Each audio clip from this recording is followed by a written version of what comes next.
Hi friends, మరి ఈ రోజు అయితే మరి ఇది స్టార్టర్ పెట్టుకొని బిగిస్తాం. ఆటోమేటిక్ స్టార్టర్ అన్నమాట. ఇది ట్యాంక్ నిండిపోయిన వెంటనే ఆటోమేటిక్ ఆగిపోతుంది అన్నమాట. మనం మర్చిపోయినా సరే ఇది ఆఫ్ చేసుకుంటుంది అన్నమాట. ప్రస్తుతం చూడండి, ఇది బాగా వర్కింగ్ అన్నది బాగుంటుందండి. ఇది గమ్మున మనం మర్చిపోండి, స్లాబ్ అంతా కూడా తడిసిపోదండి. చూడండి, స్లాబ్ అండి ఎలా తడిసిపోయింది. ఆటోమేటిక్గా లేక మర్చిపోయారు, మొత్తం స్లాబ్ అంతా తడిసిపోతుంది. ఈ విధంగా తడిసిపోతుందన్నమాట.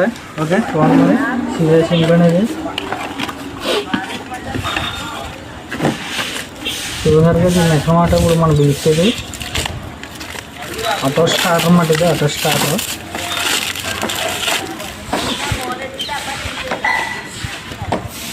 చూసారు కదండి, ఆటో. ఇది నేను పైకి పెట్టేసుకుంటే మామూలుగా నార్మల్గా ఉంటుంది. కిందకు ఉంది కదండి, ఆటోలో పెట్టేసుకుంటే అన్ని విధంగా వర్క్ చేస్తుంది. ఓకే, చూపిస్తానండి మీకు ఫిట్టింగ్ చేసి. ఫ్రెండ్స్, మరి ఇదండి, మరి దీంట్లో నీటిలో వేయాలన్నమాట. దీనివల్ల మనకి కాంటాక్ట్ అవ్వదు, మనకు బ్లేడ్కి పని చేస్తాయి. రెండు జాయింట్ వేయాలన్నమాట. ఓకే.